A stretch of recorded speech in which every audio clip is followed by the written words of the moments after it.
BFM Business, 60 minutes business, l'invité. Stéphane Manigold est avec nous, président du groupe Éclore et président de l'UMIH Île-de-France. Le groupe Éclore, c'est 7 restaurants parisiens? Absolument. 7 oui, c'est ça. Le bistrot Flaubert, la maison Rostand-Bresse, Substance, Contraste, Liquide, tout cela. On va faire avec vous dans un premier temps un bilan de cette fin d'année, de ces fêtes de fin d'année. Comment va votre groupe? Comment va la restauration aussi de façon générale? Écoutez, on va parler de façon générale. La restauration s'est très bien portée en 2022, faut le reconnaître. Hein. Les chiffres sont bons, il y a une bonne fréquentation.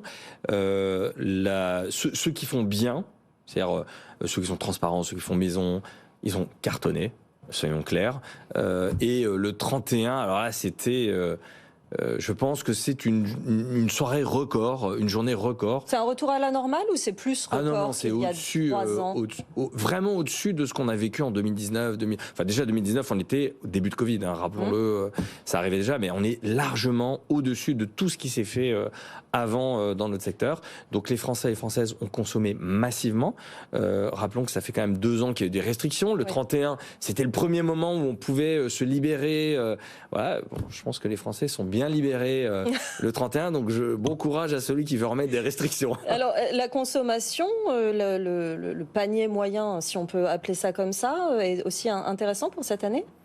On s'est lâché? Ah oui. Sur mon groupe, il était très haut parce que nous avons des établissements gastronomiques et donc quand je dis très haut, ça s'est complété par de jolis vins parce qu'il y a aussi une spéculation aujourd'hui sur les vins français. Hein, on le voit, nos vignerons champenois, je parle même pas de la Bourgogne qui s'est complètement envolée. Alors on essaie nous de contenir nos tarifs. On va en parler, et aujourd'hui, ça vaut plus le coup d'aller boire un très grand vin dans un restaurant, ça coûte moins cher que de l'acheter et le boire chez soi. Donc il y a aussi ce côté où on va aussi maintenant au restaurant parce qu'on peut y trouver évidemment, on va passer un très bon moment gustatif, mais il va se compléter par un très joli vin et un très grand vin accessible dans nos établissements. Jean-Marc? Oui, alors on disait aussi, alors c'est rare des gens qui disent que l'année a été exceptionnelle. En général, c'est toujours ça ne va pas. J'essaie d'être objectif. Oui, c'est bien. Non, mais je salue l'honnêteté. Mais on disait aussi que la restauration était en train de basculer avec le télétravail et tout ça, toutes les déjeuners d'affaires, les repas de midi étaient en train de subir un choc. En revanche, effectivement, le repas du soir, la sortie le soir était plus que jamais au rendez-vous. Est-ce que vous l'avez constaté ou est-ce que finalement ça marche dans les 2 types de repas? Non, ça fonctionne bien parce que la particularité de la France, c'est que tout se fait autour d'une bonne table.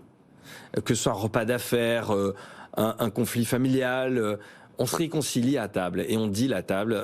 Les plus beaux business se font à table et c'est une particularité française, donc il faut la préserver. Mais je vais aller plus loin pour notre économie française et si notre ministre Bruno Le Maire nous écoute, vous voyez, moi je pousse une mesure de transparence pour le consommateur. Si en 2023 on peut arriver à de la transparence, c'est une bonne chose. La transparence, c'est quoi? C'est demain, lorsque vous allez dans un restaurant, que vous ouvrez une carte, lorsque c'est industriel ou surgelé, c'est écrit. On doit le marquer. Il faut que le consommateur ait de la transparence. Et je vais même aller plus loin pour les comptes publics. Passer sur ces produits-là la TVA à 20%. Augmenter la TVA dans nos restaurants. Enfin, pas les miens, parce que moi je fais que du frais, y compris la glace, tout est produit maison.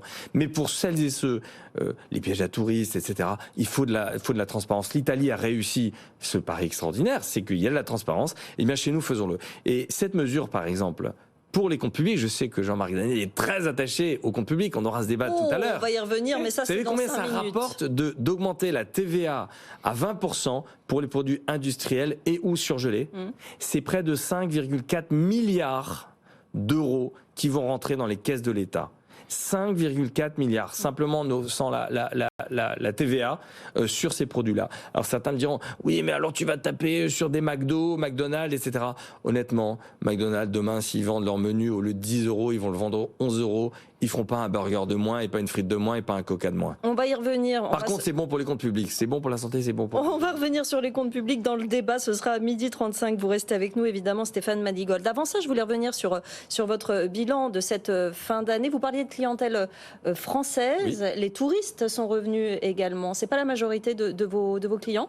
Si, alors nous avons, puisqu'on est à Paris quand même, Paris c'est la plus belle ville du monde, faut le dire, et nous avons les Asiatiques qui sont revenus. un peu moins les Chinois, hein, même si on les revoit, on voit une clientèle coréenne, japonaise, qui pour le coup consomme absolument pas de vin. Hein. Donc ça, les Français, on est tranquille de ce point de vue-là. Ouais. On garde nos vins pour la clientèle française ou la clientèle américaine qui est la clientèle américaine qui est très présente.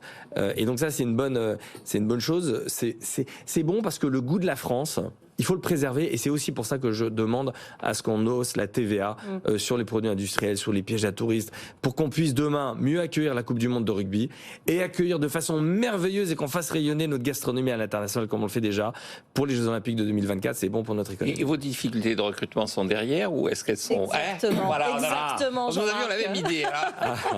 Écoutez, vous savez, moi j'ai poussé ici même un coup de gueule sur Pôle emploi. Sur Pôle emploi, oui. bien sûr, sur celles et ceux qui bénéficiaient de la solidarité nationale, alors que nous avons des secteurs en tension, mais que ce soit la restauration, le bâtiment. Et que vous aviez appelé Exactement. vous-même. Eh bien, vous voyez, le président de la République a entendu ce message, puisque le 14 juillet, il avait passé lui-même son coup de gueule, il avait repris les termes, hein, c'est-à-dire bénéficier de la solidarité nationale pour réfléchir un peu à sa vie.